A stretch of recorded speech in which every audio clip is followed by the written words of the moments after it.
మేమైతే ఖమ్మంలో ట్యాంక్ బండ్కి అయితే వచ్చామని చెప్పాను కదండి. ఇక్కడ పానీపూరి అని తీసుకున్నాం అనమాట. పానీపూరి 30 రూపీస్కి 12 పీసెస్ అనమాట. బాగున్నాయి. టేస్ట్ అయితే ఇలా ఇచ్చారు. కూర్చుని తినడానికి కూడా ఫెసిలిటీ బాగున్నాయండి. చాలా స్టాల్స్ ఉన్నాయి. సో ఖమ్మంలో నియరెస్ట్ వాళ్ళు ఎవరైనా ఉంటే ఖచ్చితంగా రండి. కూర్చుని ఫ్యామిలీతో ఎంజాయ్ చేసుకుంటూ ఈవినింగ్ టైం తింటూ మనం మాట్లాడుకోవచ్చు అనమాట. సో పానీపూరి కూడా టేస్ట్ బాగుంది, క్వాలిటీ ఉంది అండ్ నీట్గా కూడా మెయింటైన్ చేస్తున్నారు. ఇక్కడ చాలా రకాల స్టాల్స్ ఉన్నాయండి. ఇంకా మేమైతే ఇంకా ఈవినింగ్ అవ్వలేదు, అంటే ఇప్పుడే ఈవినింగ్ అయింది, ఇంకా నైట్ అవ్వలేదు. సో మేము నైట్ అయితే అయ్యే వరకు ఉన్నాం అనమాట. లకారం ట్యాంక్ బండ్ ఉంది కదా, ఇది ఎంట్రన్స్ అనమాట.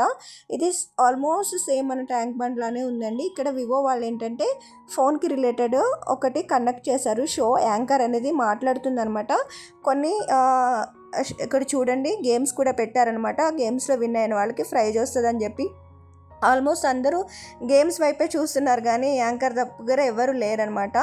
సో మేమైతే ఇలా ఈరోజు ఎంజాయ్ చేసామన్నమాట. ఈ వీడియో మీకు నచ్చి సబ్స్క్రైబ్ చేసుకోండి, అలాగే లైక్ చేయండి. Thanks for watching. Bye bye.